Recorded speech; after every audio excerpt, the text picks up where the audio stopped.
오늘은 야곱의 결단이라는 제목으로 우리 하나님 말씀을 보고자 합니다. 우리는 지금 전무후무한 코로나19 사태에 직면하고 있습니다. 코로나 바이러스 확산이 심각한 상황에서 지금 우리 한국에 있는 많은 교회들도 주일 예배를 온라인으로 대체하는 시기를 맞이하고 있습니다. 우리 교회가 있는 일산 서구도 언제 코로나 바이러스로 오염될지 우리는 아무도 모르죠. 곧 오염될 수 있을 것입니다.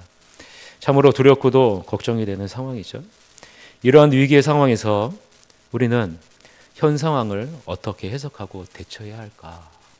우리의 영적인 안목이 필요하다라는 것이죠.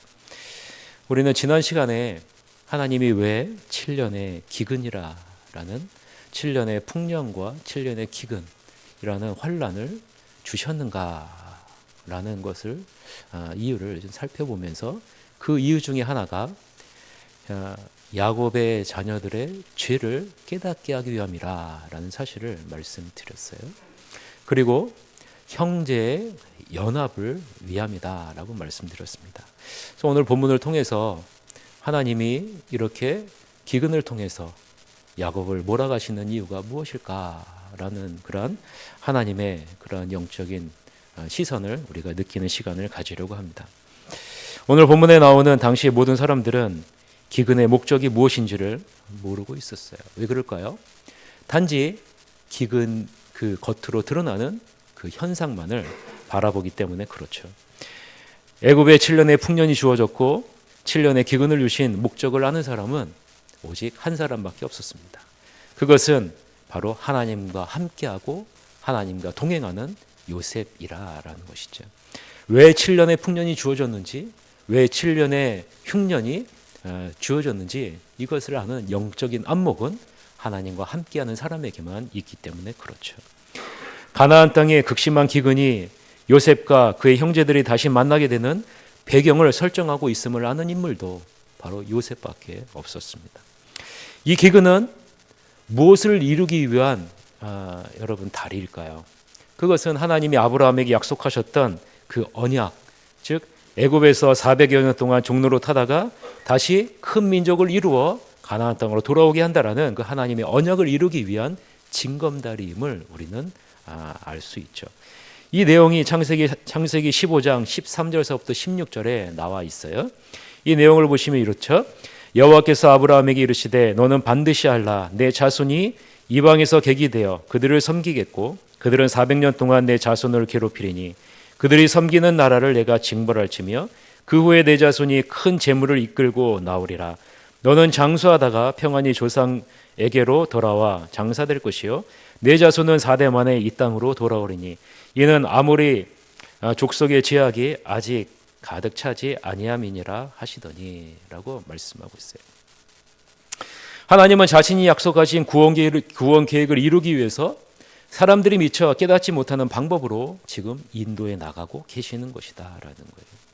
세상에 있는 많은 사람들은 왜 지금 기근이 있는지를 모르고 있는 거죠.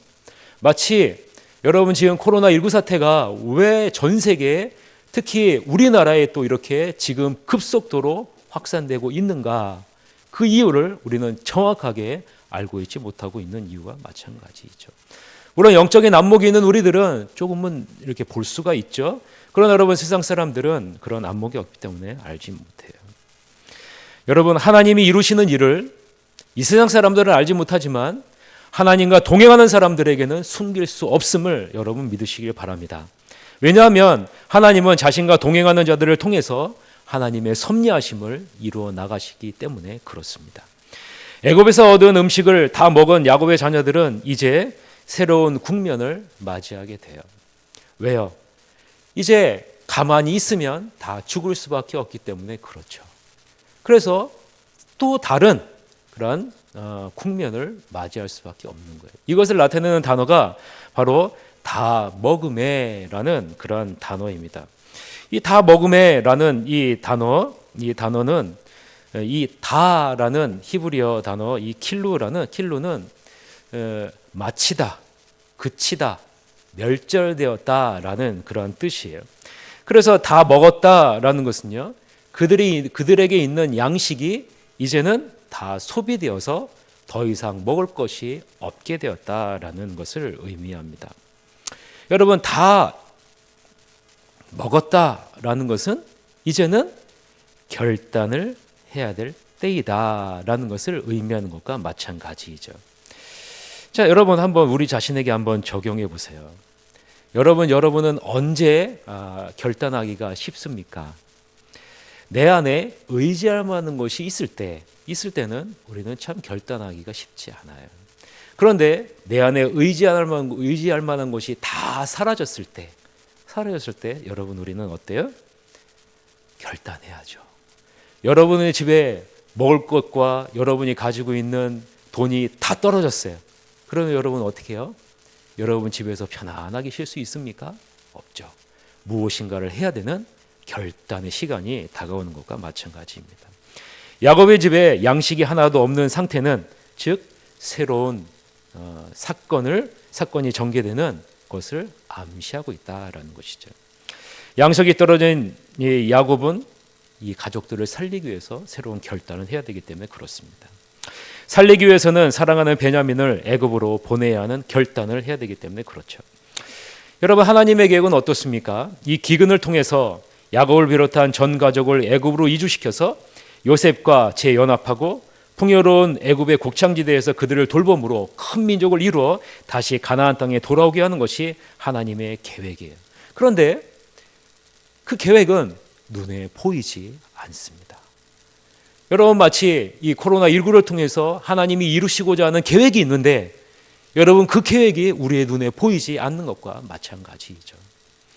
그러나 여러분, 눈에는 보이지 않지만 우리가 살고 있는 이 현 시점에서 우리가 붙들고 의지할 수 있는 것은 있다라는 거예요. 미래는 정확하게 알지는 못하지만 우리가 의지하고 붙들 수 있는 것은 있다라는 거죠. 그것이 무엇일까요? 요한계시록 1장 8절에 보니까 이런 말씀이 나와요. 주 하나님이 이르시되 나는 알파와 오메가라. 이제도 있고 전에도 있었고 장차 올 자요 전능한 자라 하시더라라는 거예요. 여러분, 우리가 미래는 알 수 없지만 우리가 붙잡을 수 있는 것은 무엇입니까? 그것은 우리의 시작과 우리의 마지막이 되시고, 시간의 시작과 시간의 마지막이 되시고, 모든 것을 주관하시는 알파와 오메가 되시는 전능하신 하나님을 우리는 붙잡을 수 있다라는 것입니다. 왜냐하면요, 이 하나님은 모든 것을 다 알고 계시고 모든 것을 다 주관하시고 모든 것을 통해서 하나님의 선하신 뜻을 이루어 나가시기 때문에 그렇습니다. 여러분, 코로나19를 통해서 하나님이 이루시고자 하는 분명한 목적이 있음을 여러분, 우리는 바라봐야 되는 거예요. 그리고 우리가 붙잡아야 될 것은 무엇일까요? 하나님이 이 모든 것을 주관하셔서 하나님의 선하신 뜻을 이루실 것이다 라는 것을 붙잡고 나아가야 된다라는 거예요. 우리가 해야 될 것은 무엇일까요? 현재의 고난과 문제에 대한 염려가 아니라 이 모든 것을 맡기고 알파와 오메가 되시는 주님을 붙잡고 의지하면서 나아가야 된다라는 거예요. 그래서 여러분, 사도 바울도 빌립보서 4장 6절서부터 7절에 분명하게 말하고 있지 않습니까? 아무것도 염려하지 말고 다만 모든 일에 기도와 간구로 너희 구할 것을 감사함으로 하나님께 아뢰라. 그리하면 모든 지각에 뛰어난 하나님의 평강이 그리스도 예수 안에서 너의 마음과 생각을 지키시리라 라고 분명하게 사도 바울이 말하고 있어요. 사도 바울은 염려하지 말라라고 분명하게 말하고 있습니다. 염려하지 말라는 것은 무엇일까요? 염려가 없다는 것이 아닙니다. 여러분, 염려가 있죠. 그러나 여러분, 염려하는 그 자리에 머물러 있지 말라라는 거예요. 염려하는 그 자리에 머물러 있는 것이 아니라 이 염려를 통해서, 이 일을 통해서 이루실 그 하나님을 바라보는 자리에 나가라라는 거죠. 알파와 오메가 되시는 모든 것을 섭리하시는 그 하나님을 신뢰하는 자리에 나아가라라는 거예요. 야곱과 그의 가족이 있는 문제 해결을 위해서, 그들이 살기 위해서 여러분, 그들이 반드시 가야 할 곳이 있어요. 그들이 살기 위해서 가야 할 곳이 어딜까요? 그것은요, 하나님이 함께하는 곳, 하나님과 동행하는 요셉이 있는 곳으로 가야 되는 거죠. 어떻게 가야 될까요? 하나님과 동행하는 요셉의 명령을 따라서 순종함으로 가야 된다라는 거예요. 하나님의 뜻이 머물고 있는 곳으로 가야 우리는 살 수 있다라는 것이죠. 여러분, 인간적인 계산으로는 우리는 하나님의 뜻이 머무는 곳을 찾아갈 수가 없습니다. 왜 그럴까요? 주일날 교회 와서 예배드리는 것보다 주일날 편안하게 쉬는 것이 여러분의 건강에 더 좋을 수 있고, 주일날 가서 일하는 것이 오히려 여러분의 가정에 더욱더 보탬이 될 수 있는 것이 세상의 관점이기 때문에 그래요.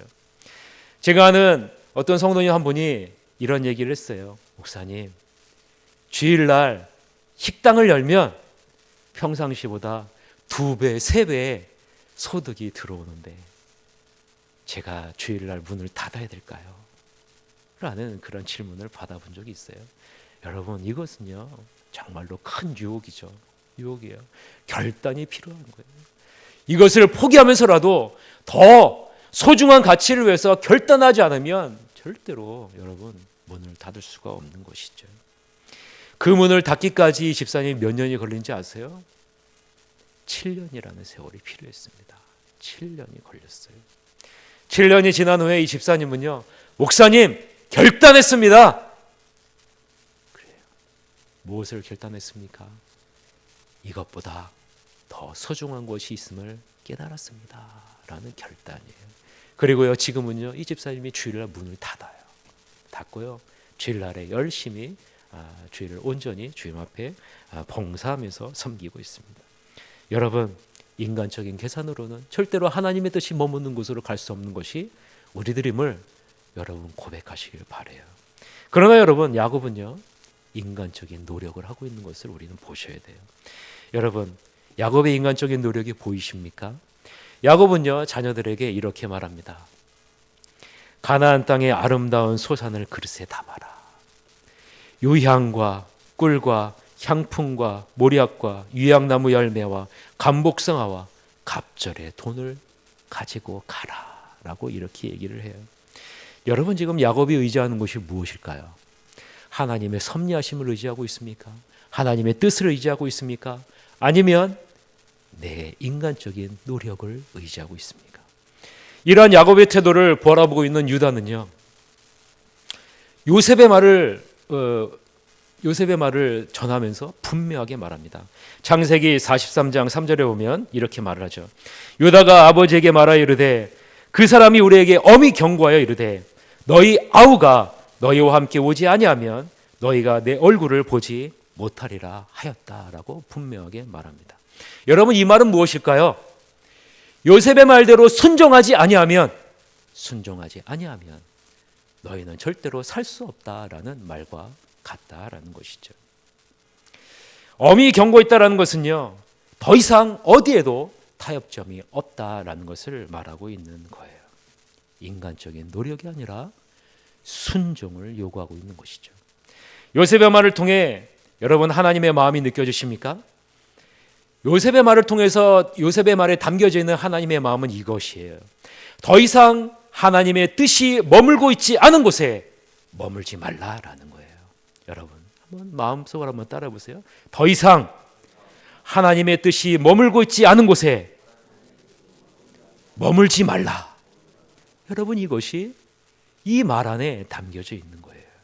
하나님의 계시가 이루어지고 있는 땅으로 오라라는 거죠. 그곳이 어디예요?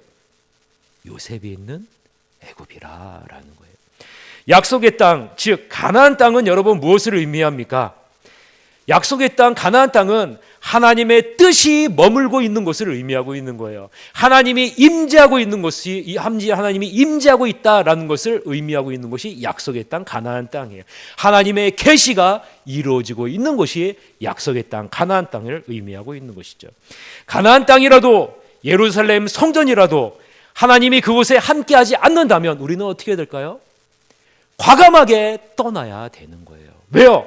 하나님이 약속하신 땅이라 할지라도 그곳에 하나님이 함께 하시지 않는다면 그곳은 더 이상 약속의 땅이 아니기 때문에 그런 곳이라는 거죠. 여러분, 우리가 가지고 있는 고정관념은 무엇일까요? 야곱이 가지고 있었던 고정관념은 무엇일까요?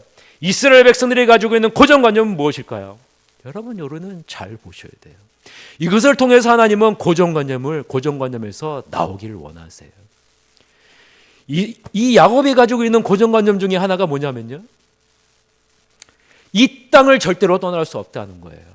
이 땅을 절대로 떠날 수 없다. 그리고 베냐민만큼은 절대로 내 품에서 벗어나게 할 수 없다라는 게 이 야곱이 가지고 있는 고정관념이에요.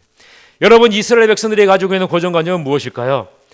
예루살렘 성전, 이 예루살렘 성전에는 항상 하나님이 계시고 이 하나님이 우리를 영원토록 지켜주실 것이다 라는 것이 이스라엘 백성들이 가지고 있는 고정관념이에요. 자신들이 어떻게 살든지, 자신들이 무엇을 하든지 상관없이 하나님은 어디에 계셔야 돼요? 예루살렘 성전에 항상 계셔야 돼요. 그리고 누구를 보호해 주셔야 돼요? 이스라엘 백성들을 보호해 주셔야 돼요. 그리고 누구를 축복해 줘야 돼요? 이스라엘 백성들을 축복해 줘야 돼요. 이것이 바로 이스라엘 백성들이 가지고 있는 고정관념입니다.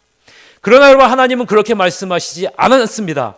너희들이 전심으로 내 언약에 순종하면 내가 너희와 함께 하지만, 예루살렘에 머물지만, 이 아름다운 성전에 머물 것이지만, 너희가 이방인들과 같이 우상을 섬기는 자리에 서게 되고 나를 배신하면 나는 아름다운 이 성전이라 할지라도 이 성전에 더 이상 머물지 않겠다라고 분명하게 솔로몬에게, 다윗에게, 이스라엘 자손들에게 말했어요. 그러나 여러분, 이스라엘 백성들은 여전히 고정관념을 가지고 있는 거예요. 아니야, 이 예루살렘 성전에는 하나님이 영원히 함께 계실 거야. 우리를 보호해 주실 거야. 이 고정관념을 하나님은 무엇을 통해서 깨부숩니까? 아수르를 통해서, 바벨론을 통해서 완전히 깨부숴요. 그리고 그들이 의지했었던 예루살렘을 어떻게 합니까? 벽돌 위에 벽돌 하나도 남기지 않고 다 무너뜨려 버려요. 고정관념을 깨버리신다라는 거죠. 고난과 환난과 역경을 통해서 하나님, 우리가 가지고 있는 고정관념을 깨버리신다라는 거예요. 여러분, 우리가 가지고 있어야 될 것이 무엇일까요? 우리가 가지고 있어야 될 것은 하나님에 대한 확실한 계시를 가지고 있어야 된다라는 거예요. 나를 향한 분명한 하나님의 뜻을, 하나님이 하시고 있는 일을 바라보는 영적인 안목을 우리는 반드시 가지고 있어야 된다라는 거예요. 그래서 여러분, 우리는 확실한 길을 제시할 수 있고, 그럴 때 우리는 단호한 결단을 내릴 수 있는 거예요. 그럴 때 우리는 어떤 상황에서도 당황하거나 흔들림 없이 오롯이 주님의 뜻을 바라보면서 달려가게 될 수 있는 것입니다. 여러분, 기근 가운데 하나님이 주실 놀라운 축복을 바라보는 사람은 누굴까요? 애굽 사람이요? 아니에요. 지금요, 야곱과 야곱의 자녀들이요? 아니에요. 오직 한 사람이에요. 요셉이에요. 하나님과 함께하고 있는 그 요셉. 하나님의 선하신 계획과 뜻이 무엇인지를 알고 있는 이 요셉은 이 기근을 통해서 이루실 하나님의 뜻이 무엇인지를 이 요셉은 바라보고 있으면서 하나님을 찬양하고 하나님 앞에 감사하는 자리에 나갈 수 있는 것입니다. 여러분, 바라기는 이러한 영적인 안목과 은혜가 사랑하는 새하늘교회 성도들에게 있기를 간절히 바랍니다. 그러기 위해서는 여러분, 우리가 깨어 있어야 돼요. 우리의 영적인 상태를 늘 돌아보면서 늘 하나님의 말씀 앞에서 우리가 견고하게 서야 됩니다. 하나님의 뜻이 함께하는 요셉이 있는 애굽으로 가지 않는 것, 이것은 무엇을 의미할까요? 이것은 즉 죽음을 의미하고 있는 거예요. 죽음을 의미해요. 유다는 지금 선택의 여지가 없음을 보여주면서 아버지로 하여금 뭐라고 얘기합니까? 결단하십시오라는 거예요. 결단하십시오. 우리가 하나님의 뜻을 가지고 믿음으로 결단하지 않으면 다른 사람에 의해서 결단을 강요당하게 됨을 여러분 기억하셔야 돼요. 다른 사람에게 혹은 환경에 끌려다니는 인생이 될 수밖에 없다라는 거예요. 우리가 하나님과 온전한 관계로 서 있지 않으면 환경에 의해서 끌려다니는 인생이 되어지고 다른 사람에 의해서 끌려다니는 인생이 될 수밖에 없다라는 거죠. 여러분은 결단할 때 무엇이 여러분의 결단의 근거가 됩니까? 지금 야곱의 모습을 보세요. 이 야곱이 지금 결단하는 과정 가운데 무엇에 의해서 끌려가고 있는지를 여러분 보시길 바라요. 이 야곱은요, 결단하기를 원치 않아요. 어떻게 해서든지 지금의 어려움을 극복할 수 있는 조금의 양식을 어떻게 해서든지 구해오기를 원해요. 그러나 여러분, 이 야곱은 결단할 수밖에 없는 벼랑의 끝으로 몰아갑니다. 무엇이 몰아갈까요? 환경이 몰아가는 거예요. 환경이 몰아가요. 먹을 것이 없는 환경이 이 야곱이 결단할 수밖에 없는 환경으로 몰아가요. 그리고 그 자녀들이 야곱을 결단할 수 있는 환경으로 몰아갑니다. 여러분, 끌려서 하는 결단을 하나님이 기뻐하실까요? 저는 기뻐하시지 않을 것 같아요. 하나님의 자녀라면 이런 순간에 어떻게 결단해야 될까요? 하나님의 약속을 신뢰하며 결단해야죠. 하나님이 어떤 분이신지를 신뢰하는 믿음을 갖고 결단해야죠. 하나님이 하신 그 약속의 말씀, 언약의 말씀을 근거로 해서 결단해야죠. 그것을 하나님이 기뻐하실 거예요. 그런데 여러분, 이 야곱은요, 그것에 근거한 것이 아니라 환경과 자녀들에 의해서 어쩔 수 없이 결단하게 되는 그런 환경으로 내몰리고 있는 것을 우리는 바라보게 됩니다. 그러나 여러분, 이 야곱의 결단은 절박한 환경과 자식의 강압적인 협박에 의해서 진행되고 있지만 마지막 순간에는 하나님이 은혜를 베푸세요. 그러나 여러분, 지금 현장에서는 보세요. 이러한 끌려가는 인생 가운데 야곱에게서 나오는 것은 무엇일까요? 야곱에게서 나오는 것은요, 자식을 원망하는 게 나오는 거예요. 원망하는 게 나와요. 자, 여러분 한번 보세요. 창세기 43장 6절을 한번 보세요. 이 야곱에게서 지금 무엇이 나오고 있는지 한번 보세요.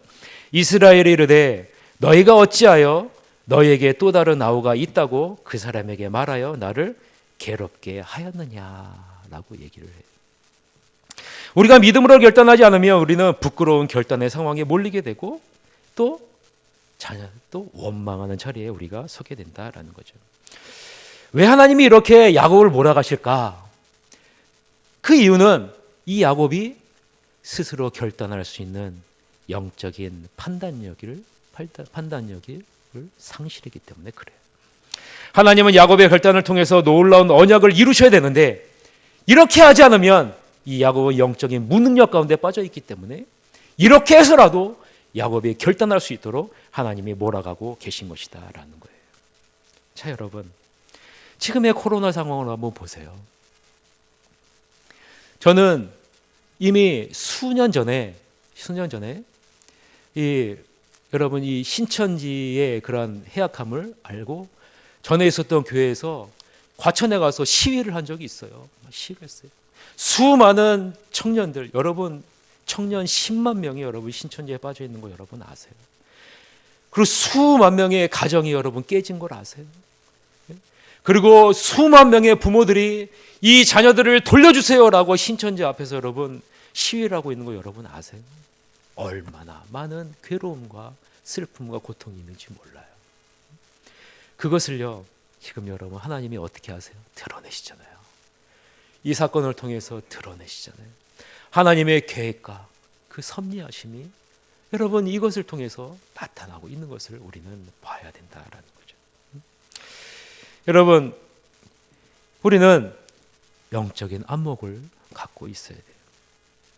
하나님은 이 어려움을 통해서 이 야곱의 자녀를 통해 자녀에게 무엇을 주시고자 하시는 것일까요? 그것을 알 수 있는 단어가 6절 처음에 나오는 이스라엘이라는 이 단어예요. 자, 6절을 한번 보면요. 6절에 보면 처음에 시작이 무엇입니까? 이스라엘이라고 시작을 해요. 여러분, 이전에는 야곱의 자녀들이, 야곱의 아들들이라고 계속 나와요. 그런데 이 6절에서는 이스라엘이라는 단어로 바뀌어지게 돼요. 여러분, 이스라엘이라는 단어를 하나님이 부르시는 이유가 무엇일까요?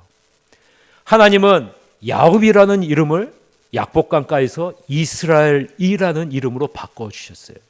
그러면 여러분, 이스라엘이라는 이름에 담겨져 있는 것이 무엇일까요? 그것은 하나님의 언약이 담겨져 있는 이름이 이스라엘이라는 거예요. 하나님은 지금 이러한 상황을 통해서 이 야곱의 결단을 통해서 무엇을 이루시겠다고요? 하나님이 약속하신 것, 하나님이 언약하신 것을 이루겠다라는 것을 보여주는 단어가 바로 이 이스라엘이라는 이 단어에 담겨 있다라는 것입니다. 하나님이 하시는 일과 야곱의 모습이 너무 대조적인 것이 느껴지십니까? 야곱은 원망하고 있어요. 그런데 하나님은 이스라엘이라는 이름을 부르면서 그 언약을 온전히 이루실 것을 보여주고 있다라는 거죠. 하나님은 야곱의 결단을 통해서 언약을 이루고자 하시고, 야곱은 환경을 바라보면서 자식들을 원망하는 자리에 머물고 슬퍼하고 있다라는 거죠. 이것이 바로 영적인 무력함에 빠져 있는 우리 신자들의 모습과 마찬가지라는 거예요. 지금의 현상 앞에, 지금의 어려움 앞에 좌절하고 원망하고 주저앉아 있는 그러한 자리에만 머물러 있을 수밖에 없는 것이 영적인 무능력한 자의 모습이라는 거죠. 이러한 야곱의 영적인 상태를 나타내는 단어가 여러분 무엇인지 아십니까? 그것이 바로 6절에 나와 있는 이스라엘이 이르되라는 이 이르되라는 단어예요. 여러분, 이르되라는 이 단어의 뜻은요, 히브리어로 아마르라는 단어예요. 이 아마르라는 단어는 말하다라는 단어의 의미입니다.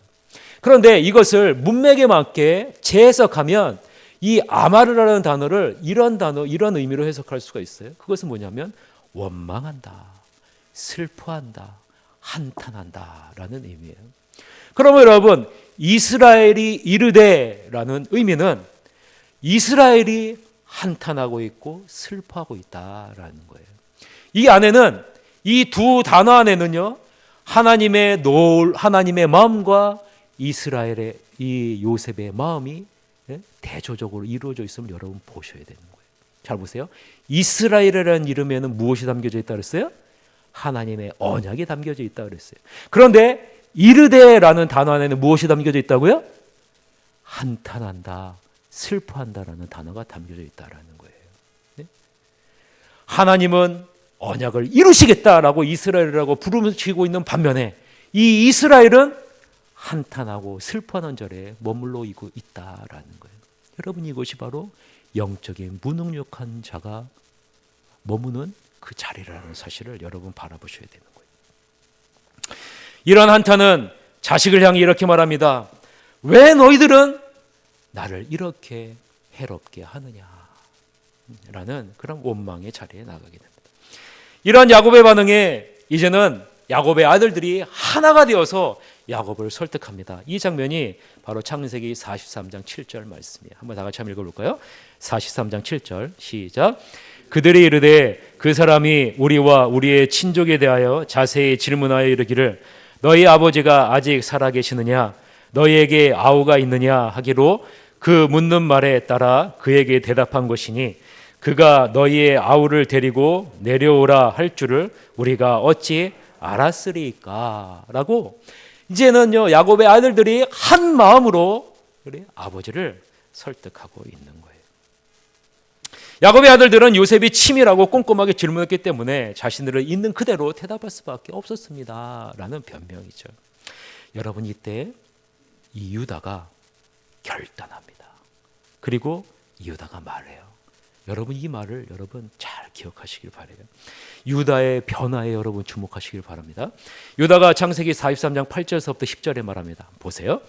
유다가 그의 아버지 이스라엘에게 이르되 저 아이를 나와 함께 보내주시면 우리가 곧 가리니 그러면 우리와 아버지와 우리 어린 아이들이 다 살고 죽지 아니하리이다. 내가 그를 위하여 담보가 되오리니 아버지께서 내 손에서 그를 찾으소서. 내가 만일 그를 아버지께 데려다가 아버지 앞에 두지 아니하면 내가 영원히 죄를 지리이다. 우리가 지체하지 아니하였더라면 벌써 2번 갔다 왔으리이다 라고 얘기를 해요. 여러분 잘 보세요. 이 유다는 지금 무엇을 말합니까? 베냐민을 대신해서 어떤 보상이라도 자기가 하겠다라고 말을 하는 거예요. 더 나아가서는 베냐민에게 문제가 생기면 자기 자신의 목숨까지도 내어놓겠다라고 말합니다. 베냐민에게 무슨 일이 생기면 자신이 살아온 모든 죄를 평생 짊어지고 죄인으로 아버지 앞에서 살겠다라는 결단이죠. 하나님이 기근을 통해서 야곱의 자녀들을 하나하나씩 만지면서 하나로 연합하고 있는 것을 여러분 느끼셔야 되는 거예요. 먹을 문제를 해결하는 것이 아닙니다, 여러분. 지금 무슨 문제를 해결하고 계세요? 야곱의 자녀들의 죄 문제를 지금 해결하고 계시고 또 분열의 문제를 해결하고 계시고 또 신앙의 문제를 하나하나씩 하나님께서 만지시면서 회복하고 계신다는 것을 여러분 느끼셔야 되는 거예요. 유다가 말하는 것은 베냐민의 목숨이 즉 자신의 목숨이라라는 거예요. 여러분 한번 따라해 보세요. 베냐민의 목숨이 나의 목숨입니다. 여러분 이것이 유다의 고백인 거예요. 사랑하는 성도 여러분, 이전의 유다의 모습은 어때요? 이전의 유다는요, 형제를 죽이자, 형제를 팔아버리자라는 그러한 자리에 섰었어요. 그러나 지금은요, 형제의 목숨이 나의 목숨과 같습니다 라는 그러한 형제의 연합을 회복시키는 그런 모습을 바라보게 되는 거죠. 다른 사람에게 있는 어려움을 우리는 그냥 바라보면 안 된다라는 거죠. 다른 사람의 어려움을 우리의 어려움으로 여기는 것을 하나님은 기뻐하신다라는 거죠. 이 어려움을 통해서 하나님이 회복시키고자 하는 것이 무엇인지를 우리는 바라봐야 된다라는 거죠.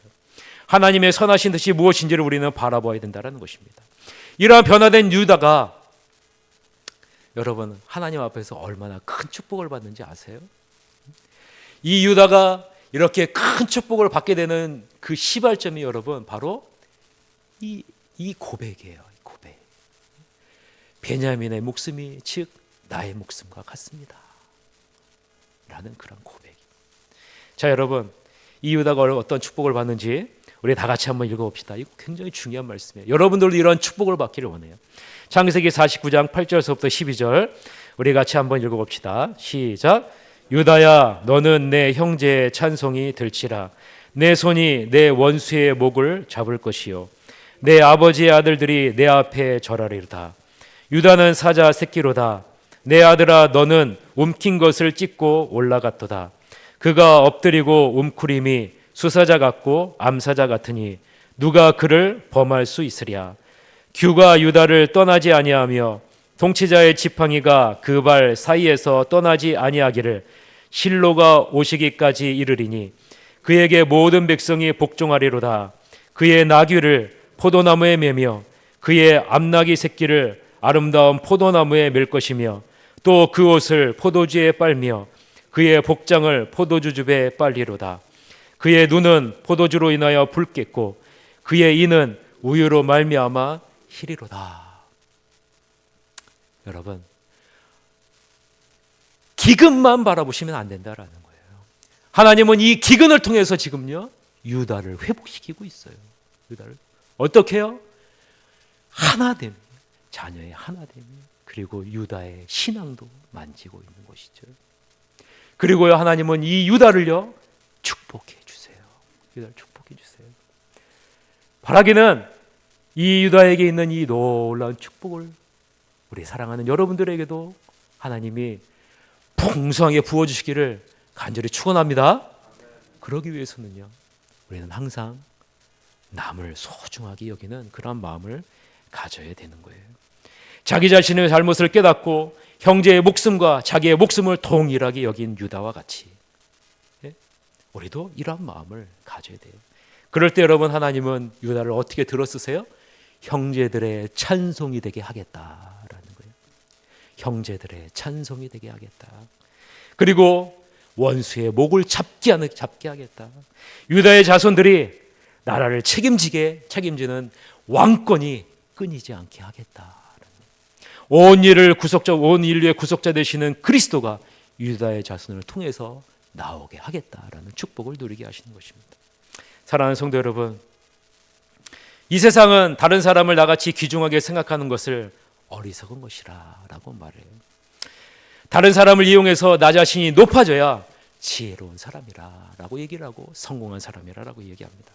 그러나 여러분 하나님은 그렇게 말하고 있지 않아요. 하나님은 어떻게 말합니까? 나보다 남을 낮게 여기는 자가 복된 자라라고 말을 합니다. 사도 바울도 하나님이 기뻐하시는 것이 남을 귀중하게 여기는 것이라고 빌립보서 2장 1절서부터 4절에 말합니다. 한번 보세요. 그러므로 그리스도 안에 무슨 권면이나 사랑의 무슨 위로나 성령의 무슨 교제나 긍휼이나 자비가 있거든 마음을 같이하여 같은 사랑을 가지고 뜻을 합하여 한 마음을 품어 아무 일에든지 다툼이나 허영으로 하지 말고 오직 겸손한 마음으로 각각 자기보다 남을 낮게 여기고 각각 자기를 돌볼 뿐더러 또한 각각 다른 사람들의 일을 돌보아 나의 기쁨을 충만하게 하라라고 얘기하고 있어요. 여러분 이 말씀에서 잘 보세요. 여기서 보면은 각각 자기의 일을 돌볼 뿐더러 또한 각각 다른 사람의 일을 돌보아 그 다음에 뭐예요? 나의 기쁨을 충만하게 하라라고 얘기를 하고 있어요. 여러분, 사도 바울의 기쁨이 누구의 기쁨일까요? 하나님의 기쁨이죠. 하나님의 기쁨이라라는 거예요. 유다가 이러한 축복을 받는 이유는 이러한 하나님의 기쁨을 충족시키는 그러한 행위, 일을 했기 때문이라는 거죠. 이러한 유다의 반응에 움직이지 않을 것 같았던 야곱이 움직이기 시작합니다. 여러분, 오늘 보면 11절에서 13절을 보세요. 그들의 아버지 이스라엘이 그들에게 이르되 그러할진대 이렇게 하라. 너희는 이 땅의 아름다운 소산을 그릇에 담아가지고 내려가서 그 사람에게 예물로 드릴지니 곧 유향 조금과 꿀 조금과 향품과 모략과 유향나무 열매와 감복숭아이니라. 너희 손에 갑절의 돈을 가지고 너희 자루 아귀의 도로 넣어져 있던 그 돈을 다시 가지고 가라. 혹 잘못이 있을까 두렵도다. 내 아우도 데리고 떠나 다시 그 사람에게로 가라 라고 얘기를 해요. 야곱의 마음이 움직이죠. 움직여요. 그럴진대 라는 이 부사 히브리어 단어 캔은요 그렇게 할 수밖에 없다면, 만약 그것을 피할 수 없다면 그렇게 해야지라는 그런 의미를 담고 있는 부사입니다. 자, 여러분, 야곱이 이제 양식이 떨어져 죽을 수밖에 없기에 결정을 내리는 그 기로에 서 있는 겁니다. 여러분, 신앙이 무너진 야곱에게서 우리가 볼 수 있는 것이 무엇일까요? 신앙이 무너진 야곱에게서 우리가 볼 수 있는 것은 고집이에요. 고집이에요. 야곱은 끝까지 고집을 부리고 있어요. 떠날 수 없어, 보낼 수 없어 라는 그런 고집이죠. 여러분, 신앙이 무너지면 고집만 남습니다. 한번 따라해 보세요. 신앙이 무너지면 고집만 남는다. 여러분, 신앙이 견고하게 되면 그 고집이 있던 자리에 무엇이 들어올까요? 하나님의 마음이 그 자리로 들어옵니다. 바라기는 여러분 안에 있는 고집이 있는 그 자리에 하나님의 마음이 들어가기를 간절히 바랍니다. 그러기 위해서는 우리가 날마다 하나님을 바라보고 의지해야 돼요. 헤브론에서의 편안한 생활이 나태한 신앙의 자리에 앉게 했고, 자기 중심적인 고집이 그 마음의 중심에 자리 잡게 한 것이 야곱뿐만일까요? 야곱만이 아니라 우리에게도 다가올 수 있는 그런 모습임을 우리는 바라볼 수 있습니다. 야곱 정도 되면 어떻게 해야 될까요? 식량에 떨어졌을 때, 어렵고 힘들 때, 죽음의 위협 앞에 있을 때, 어떻게 해야 돼요? 이러한 상황이 왜 우리에게 주어졌습니까? 하나님의 선하신 뜻이 어디에 있습니까? 물으면서 주님 앞에 나아가야죠. 그리고 하나님을 전적으로 의지하고 신앙적으로 다짐을 해야 됩니다. 그러나 여러분, 이 야곱은요, 그러한 신앙적인 노력이 아니라 인간적인 노력의 자리로 그 자리를 대신해요. 마치 형 에서의 환심을 사기 위해서 예물을 준비한 것과 같이 애굽의 총리의 환심을 사기 위해서 귀한 예물을 준비하는 모습을 통해서 우리는 그런 것을 볼 수가 있죠. 하나님과의 영적인 긴밀한 관계가 무너지면 눈에 보이는 것으로 눈에 보이는 현실의 두려움을 극복하는 자리에 설 수밖에 없다라는 것을 야곱의 모습을 통해서 보게 된다라는 거죠. 사랑하는 성도 여러분, 지금 코로나라는 그런 어려움이 우리 앞에 있어요. 이 어려움을 우리는 마스크에 지금 의존하고 있죠. 마스크에 여러분 의존하고 있잖아요. 눈에 보이는 것으로 우리는 이 코로나 바이러스가 들어오지 않는다라는 것을 의지하고 있어요. 그러나 여러분, 우리는 마스크를 다 끼고 있지만 우리의 마음은 어디를 향해 있어야 될까요? 우리의 마음은 마스크에 머물러 있으면 안 된다라는 거죠. 우리의 마음은 이 모든 상황을 통해서 이루실 하나님의 섭리하심의 그 자리에, 하나님의 뜻을 이루는 그 자리에 우리가 머물러 있어야 된다라는 거죠. 저는 우리가 읽은 본문 14절을 읽으면서 정말 그래도 하나님은 야곱을 사랑하시는구나 라는 그런 사실을 느껴졌어요. 우리 본문 14절을 한번 다 같이 한번 읽어봅시다. 14절 시작.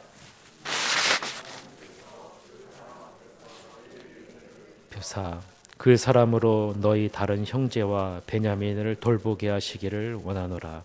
내가 자식을 잃게 되면 이르리로다. 사랑하는 성도 여러분, 이 고백이 언제 나왔어야 될까요? 고백이 이미 이전에 나왔어야죠. 네? 전능하신 하나님이 우리의 가정을 이끄셔 주실 것이다 라는 고백이 나와야 되는 거예요. 그런데 이 고백이 지금 언제 나와요?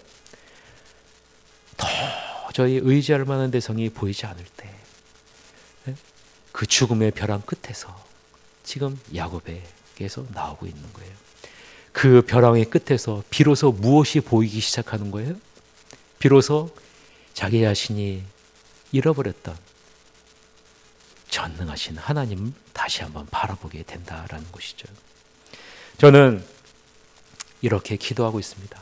하나님, 이 코로나19의 이런 어려운 환경 가운데 신앙을 잃어버린 많은 하나님의 자녀들이 하나님을 발견하게 하시고 하나님을 의지하게 하시고 하나님께 돌아오게 하여 주시옵소서 라고 기도하고 있습니다. 여러분들도 기도하셔야 돼요. 이 요셉도 이 야곱도 벼랑의 끝에서 자기 자신이 잃어버린 신앙을 회복하고 있는 거예요. 하나님이 지금 무엇을 하고 계세요? 야곱의 신앙을 회복시키고 있다라는 거예요. 무엇을 통해서요? 극심한 고난을 통해서, 죽음의 벼랑 끝에서 지금 야곱의 신앙을 회복시키고 있는 거예요. 환경에 그 시선이 머물러 있었던 이 야곱, 편안하고 안락한 헤브론의 생활에 머물러 있었던 이 야곱을 지금 어디로 끌어가시는 거예요? 전능하신 하나님으로 끌고 가고 계신다라는 거예요. 무엇을 통해서요? 극심한 기근과 자식들이 배고파 죽음의 문턱 앞에 있는 그 현실 앞에서 하나님은 이 야곱을 전능하신 하나님의 그 믿는 자리로 끌고 가신다라는 거예요. 사랑하는 성도 여러분, 지금의 우리에게 있는 어려운 상황은 절대로 우연히 다가온 것이 아니라라는 것입니다. 7년의 극심한 기근도 하나님의 분명한 섭리하심과 계획과 목적을 이루기 위해서 주어진 것이고, 우리에게 지금 있는 코로나19도 하나님 계획하신 섭리하심과 하나님이 뜻하신 계획을 이루기 위해서 하나님이 주신 것인 줄 믿습니다. 이것을 우리의 믿음의 눈으로 바라보시면서 우리가 나아가야 된다라는 거예요. 여러분, 이러한 벼랑의 끝에서 내리는 결단의 순간에 야곱은 전능하신 하나님을 바라보면서 신앙을 회복해요. 그리고 결단합니다. 어떻게 결단합니까? 한번 따라해 보세요. 내가 자식을 잃게 되면 이르리로다. 여러분, 이 말은요, 자포자기가 아니에요. 잘 아셔야 돼요. 내가 자식을 잃게 되면 이르리로다 라는 자포자기가 아닙니다. 여러분, 이 내가 자식을 잃게 되면 이르리로다 라는 것이 어디로부터 나왔는지를 우리가 보셔야 되는 거예요. 이것은요, 전능하신 하나님을 믿는 신뢰하는 자리에서부터 나온 것임을 우리는 봐야 된다라는 거예요. 신앙을 회복하는 그 자리에서 나오는 고백이지, 자포자기 하듯이 내가 자식을 잃게 되면 이르리로다라는 것이 아니라라는 거예요. 야곱이 신앙적으로 나태해지고 연약해진 상황에 의해서 어쩔 수 없이 결단을 내리게 되었지만, 그 순간에 전능하신 하나님을 바라보면서 내리는 결단이 바로 내가 자식을 잃게 되면 이르리로다라는 그런 것이라는 거예요.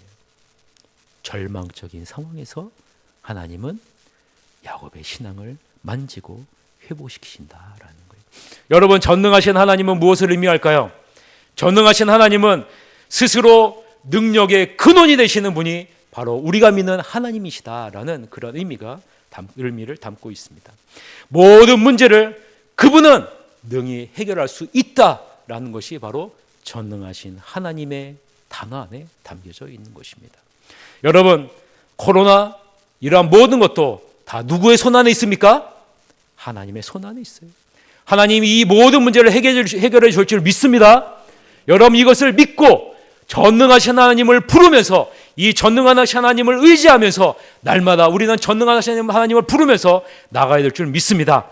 야곱은 전능하신 하나님을 믿는 그 믿음 위에서 두려움을 날려보내요. 자기 자신이 가지고 있던 고집을 날려보냅니다. 그리고 그 자리에 누구를 앉혀요? 전능하신 하나님을 믿는 그 믿음을 앉히고 있는 것입니다. 하나님이 약속하신 말씀을 다시 한번 붙드는 거예요.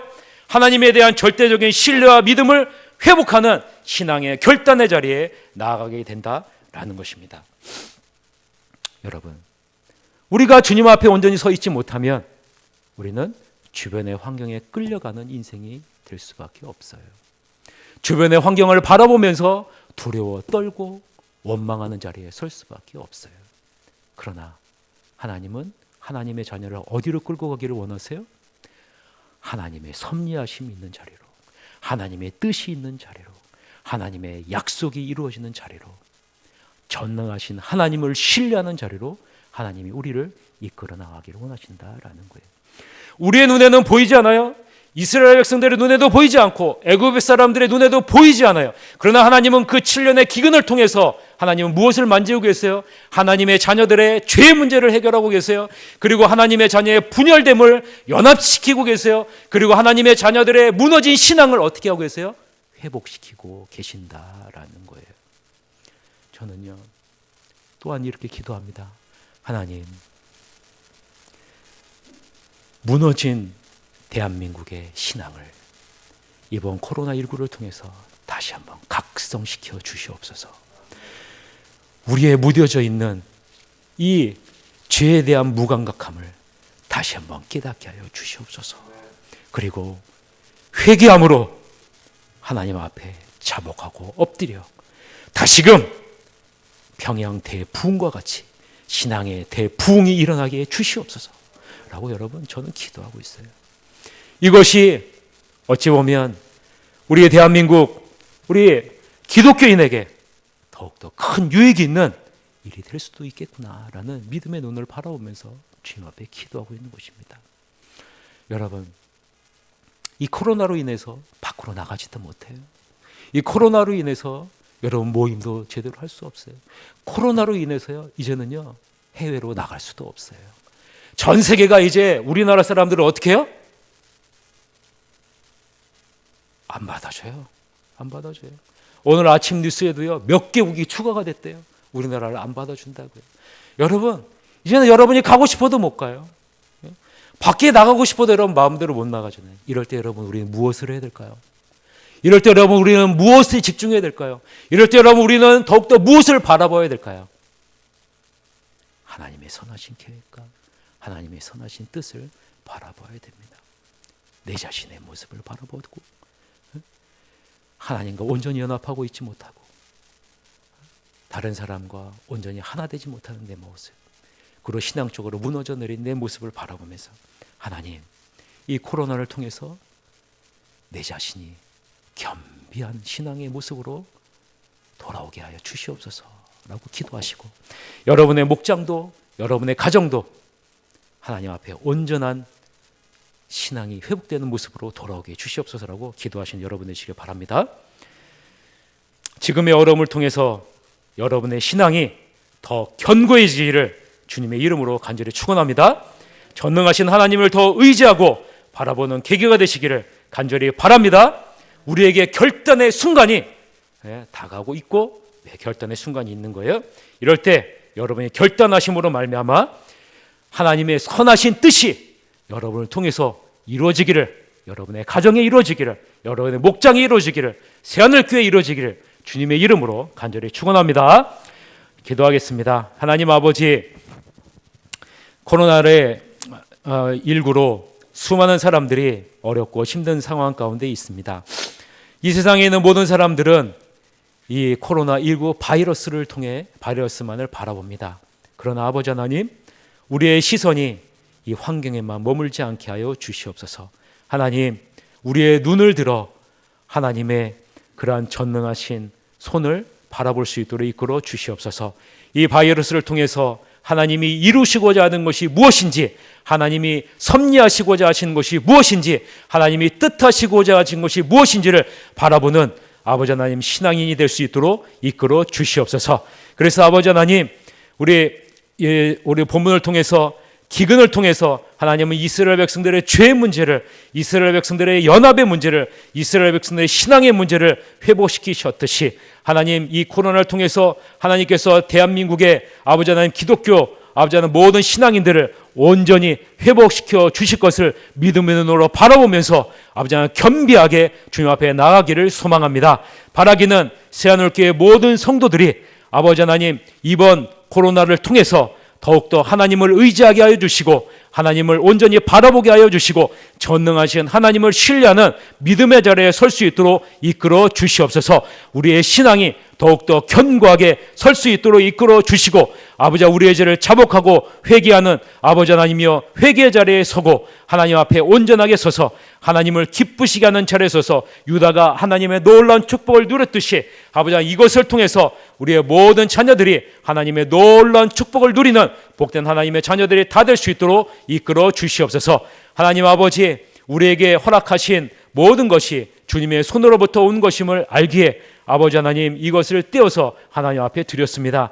아버지 하나님, 이것을 주님께서 아름답게 받아 주시옵소서. 우리의 신앙을 주님께서 받아 주시옵소서. 그리고 아버지 하나님, 하늘의 창고를 여셔서 하늘의 신령한 은혜의 복으로 채워 주시옵소서. 그래서 아버지 하나님, 이렇게 경제적으로 어려운 시기에 아버지 하나님 새하늘교회 모든 성도들의 가정에 어려움 없게 하여 주시고 차고 넘치게 하여 주셔서 아버지 하나님 어렵고 힘든 사람들에게 도와줄 수 있는 놀라운 은혜를 허락하여 주시옵소서.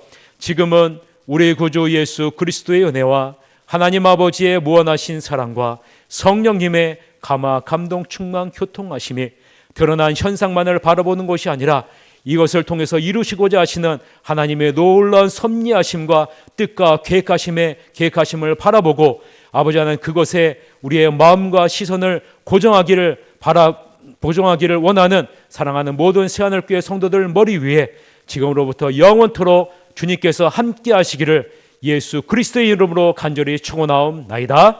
아멘.